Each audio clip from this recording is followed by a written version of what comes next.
Welcome to the seventh and final episode in a Legendarium series about Rome's crisis of the 3rd century. In this episode, One Empire, Many Emperors, we will talk about the brief reign of Tacitus, soon followed by Emperor Probus, who won a series of crushing victories, yet ultimately alienated his own troops.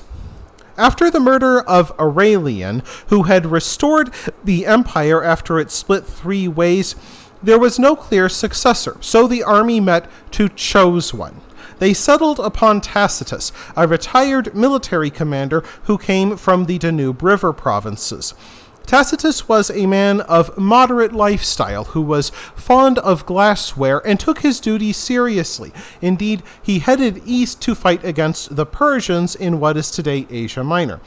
However, Tacitus's virtues did not prevent him from being murdered by his own guards in spring 276, likely on the orders of Praetorian prefect Florianus.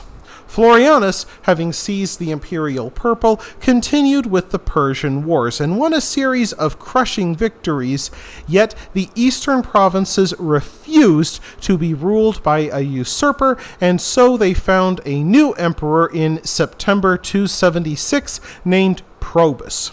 Probus murdered his predecessor, seized power, and then had to rush to the Rhine River provinces, which were being invaded by the Franks, the Vandals, and the Burgundians. These barbarian kings wanted loot to pay their war bands and secure their loyalty, and that could be best found in the Roman provinces. For 3 bloody years, war raged across the Danube and Rhine River regions. The people of these areas suffered horribly. Gangs of bandits took advantage of the chaos to loot ordinary people. Because of armies stealing food, many people endured hunger, if not starvation. And the strongest young men from each village were often taken, either by Roman legions or barbarian armies, to serve in their ranks.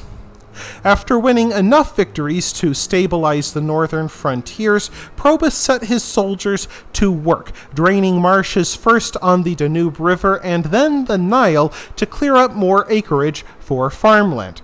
However, some of the soldiers considered themselves to be above menial labor, and they rose in rebellion. After another year of bloody fighting, Probus crushed the mutineers in 280 AD. Probus then headed to Rome and celebrated with a grand triumph, a tumultuous parade through the streets. To crown the celebration, he held a series of lavish spectacles, including beasts and gladiators. He recreated the Circus Maximus, filling it with earth-filled timber caissons, and then planted trees into the dirt, creating a man-made forest. The spectators could then watch from the comfort of their seats as an epic battle unfolded in the forest beneath them. The crowds watched the slaughter of 200 lions, 300 bears, and 200 leopards. No one knows for certain how many gladiators died celebrating Probus's victories. Regardless, in 282, Probus left Rome to fight Persia.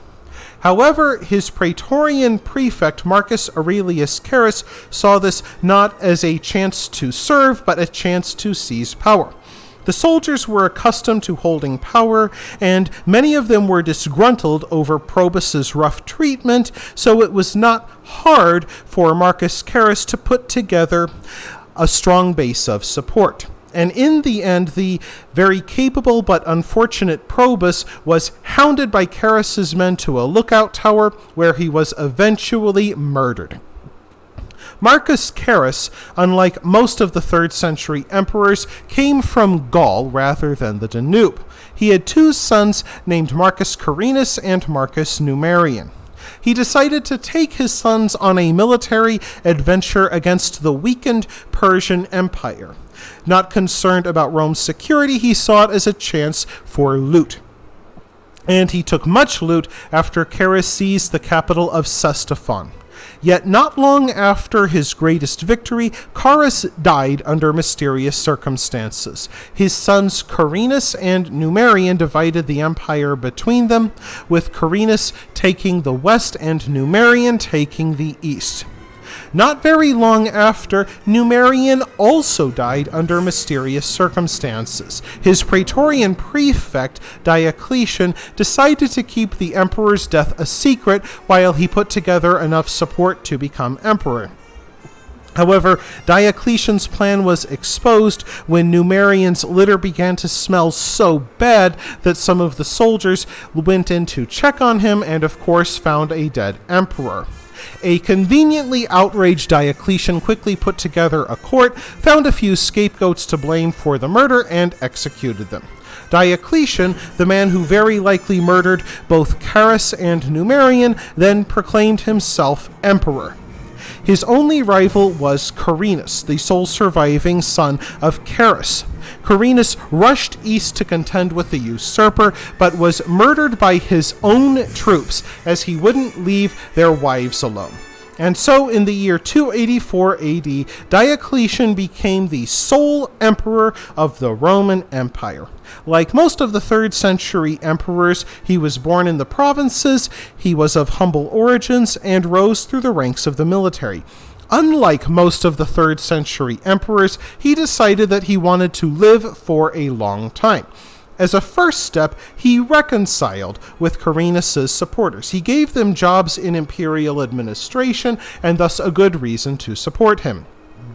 Having seen how hard it was for a single emperor to defend against attacks on the Rhine and the Danube and the Tigris-Euphrates, he eventually appointed 3 brother emperors, which provided enough men to respond to a crisis in any part of the empire.